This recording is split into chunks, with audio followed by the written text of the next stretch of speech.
ఛత్తీస్గఢ్లో మావోయిస్టులపై పైచేయి సాధిస్తున్నాయి భద్రతా దళాలు.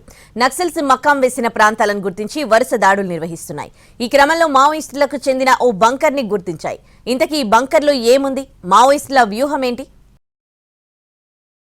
కొంతకాలంగా మావోయిస్టులు వ్యూహం మార్చారు. చిట్టడవిలో తమ కార్యకలాపాలను భూగర్భంలోకి మళ్లించారు. టెంట్లు వేస్తే హెలికాప్టర్లు, డ్రోన్లతో గుర్తించే అవకాశముంటుంది. అందుకే టన్నెళ్లలో తలదాచుకోవడమే కాదు, ఆయుధాలు, మందుగుండు కూడా టన్నెళ్లలోకి తరలించారు. ఆఖరికి దేశీయ రాకెట్ లాంచర్లను సైతం భూగర్భంలోనే తయారు చేస్తున్న విషయం తాజాగా వెలుగుచూసింది. దండకారణ్యాలలో కొన్ని దశాబ్దాల పాటు మావోయిస్టుల సమాంతర ప్రభుత్వాలు నడిచాయి. కానీ ఇప్పుడు పరిస్థితులు పూర్తిగా మారిపోయాయి. నక్సల్స్ ప్రాబల్యం తగ్గుతోంది. చివరికి మావోయిస్టు ఉద్యమం మనుగడ కోసం పోరాటంగా మారింది. మావోయిస్టుల కదలికలపై పటిష్టమైన నిఘా పెట్టింది కేంద్ర ప్రభుత్వం. అడవిలో అన్నల కదలికల్ని డేగ కళ్లతో గమనించడానికి విదేశాల నుంచి దిగుమతి చేసుకుంటున్న అత్యాధునిక డ్రోన్లను వినియోగిస్తున్నాయి భద్రతా దళాలు. వరుస ఎన్కౌంటర్లలో పెద్ద సంఖ్యలో మావోయిస్టులు చనిపోతున్నారు. బీజాపూర్ జిల్లాలో మావోయిస్టుల కోసం భద్రతా దళాలు జల్లెడపడుతున్నాయి. ఈ క్రమంలోనే హోసూరు పోలీస్ స్టేషన్ పరిధిలో మావోయిస్టుల బంకర్ని గుర్తించాయి.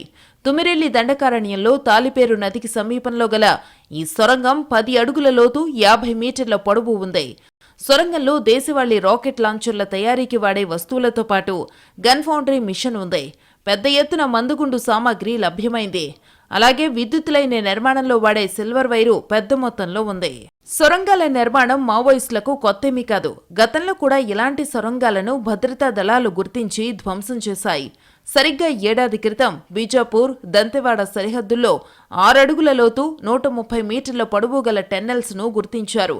అందులో ప్రెషర్ కుక్కర్ బాంబు వంటి పరికరాలను స్వాధీనం చేసుకున్నాయి భద్రతా దళాలు.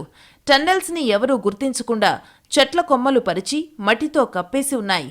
ఇటువంటి టన్నెళ్లను మావోయిస్టులు తలదాచుకోవడానికే కాదు, మెరుపు దాడులకు సైతం ఉపయోగించుకునే అవకాశముందని అప్పట్లో భద్రతా దళాల్లో ఆందోళన వ్యక్తం చేశాయి. మొత్తానికి మనుగడ కోసం పోరాటం చేస్తున్న మావోయిస్టులు వ్యూహాలకు పదును పెడుతున్నారు. భద్రతా దళాల కంటికి దొరకకుండా ఉండేందుకు టన్నెల్స్ నిర్మిస్తున్నారని స్పష్టమవుతోంది.